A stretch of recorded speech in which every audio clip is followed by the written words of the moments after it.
26 gennaio 1943, 26 gennaio 2025, giornata di commemorazione di quell'enorme sacrificio di vite umane durante la ritirata russa che culminò nella battaglia di Nikolajevka. Un feroce scontro ad armi impari contro le truppe sovietiche che portò a un ripiegamento dei nostri soldati, dei nostri alpini, che determinò l'annientamento delle truppe italiane.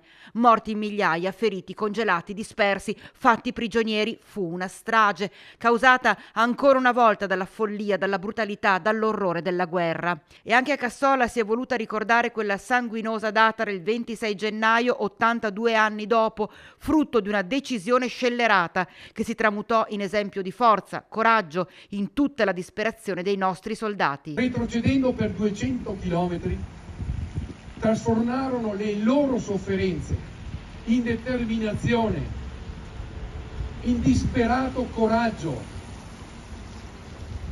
E quando Baby De Marzi nella sua ultima notte fa rintoccare per ben 2 volte quella campana, quel ding dong dan, la prima volta è un rievocare disperato del nostro soldato, del nostro combattente che pensa a casa disperatamente, e poi di nuovo quelle campane alla vista di Nikolajevka, quel diaframma indefinibile tra l'essere e non essere, tra la vita o la morte, tra rinascere, diaframma ultimo, rinascere a nuova vita, tornare a casa, o essere prigionieri e molto probabilmente non ritornare più.